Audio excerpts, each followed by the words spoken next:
Hi everyone, Anthony Fantano here, the Internet Space Test here, and it's time for a review of the new Death Grips album. Review it again. 10 out of 10. Review it again. What are you doing, protesting? We think you were too harsh on the new Lana Del Rey record, and you gotta review it again. Who is we? Me and Mike CC. That is just a picture of Mike Seatown. Oh, Anthony, I really like that record. It's not even what his voice sounds like. Oh, hey, the lyrics are really good. No, they're not!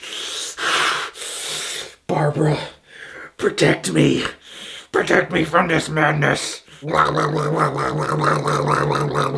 Death Grips is an experimental hip-hop trio hailing from California.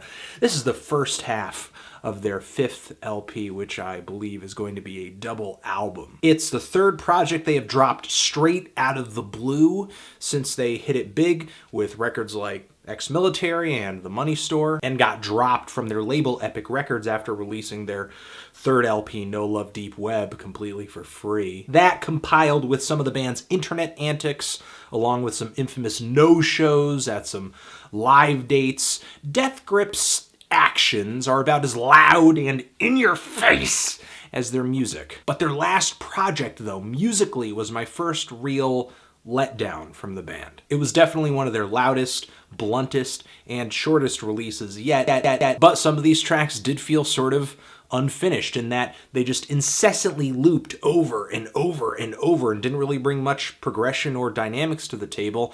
And on this record, there didn't seem to be as much lyrical input from the band's frontman, Ride. Some fans were quick to defend this record, saying that maybe it was more of a Flatlander or Zach Hill endeavor. But still, even if that is the case, I didn't really find a lot of the songs on this LP, especially deeper into the record, to be all that fleshed out. But I will say that it sounds like Death Grips took some of what they picked up on Government Plates and brought it to this new record as well. However, it is slightly less accessible. The songs on this record are not that visceral. If you're looking for a beat you can really bang your head to viciously without having to stop, and some really strong, memorable, catchy hooks, you're not really going to get that here. Death Grips drift even further into inaccessibility, into experimentation. All the songs on this one disc of The Powers That Be are condensed into 32 minutes of tracks that segue right into one another so quickly, it's difficult to tell when one song begins and another ends unless you're really looking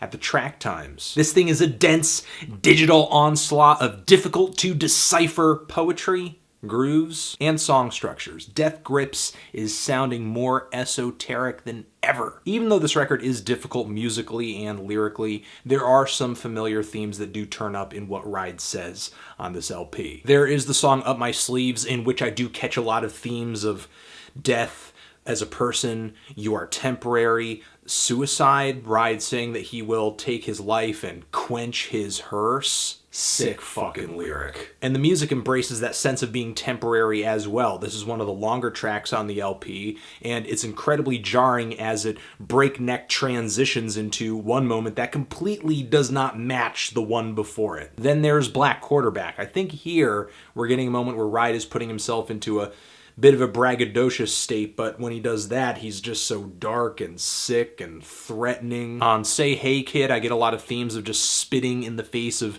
mediocrity, normal living, what society deems to be a perfect life. There are some mentions of ODing on this track as well. And of course, the song Fuck Me Out is talking about the sex, but takes the act of sex down a very dark and physical avenue. Not a very happy and emotional take on sex, instead much more twisted. There are lyrics where I'm catching references to mental affliction, possibly race. This is one of Death Grips' most cryptic records yet. It seems like the closer their audience gets to figuring out what they're trying to communicate, the further they dive down this hole. And at the end of all of it, I wouldn't be surprised if they had nothing up their sleeves at all. More than on previous records, Ride to me vocally comes off a lot more diverse. There are moments where he is just shouting, screaming his brains out, deathly quiet whispers, and everything in between.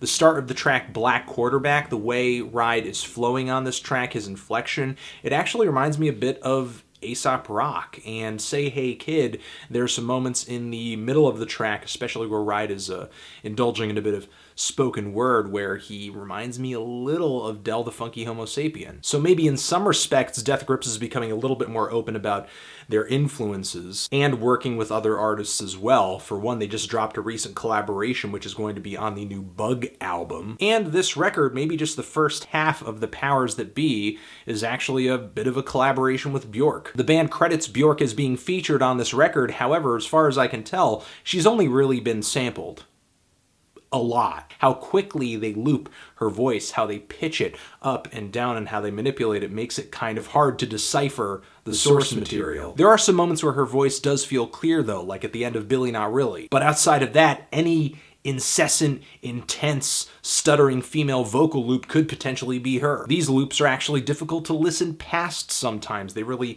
smother these songs and make it difficult to dive into the details, like on Black Quarterback. But even beyond these vocal samples, these instrumentals are difficult. This is Death Grips' glitchiest record yet. Like the really jittery beat on Fuck Me Out as Ride is just talking very calmly over this insane rhythm. Or the track Voila, which has this onslaught of vocal samples and beats that come right after this ear-piercing scream. Or the screaming synthetic noise on the opening of the track Up My Sleeves. This is easily some of Death Grips' most abrasive and difficult to pull apart material yet. Beyond that, I'm just going to say that I'm liking this record so far.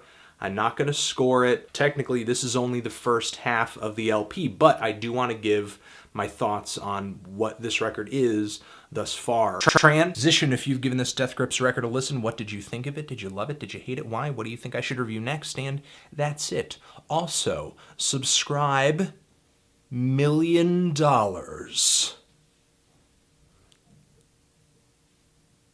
Forever.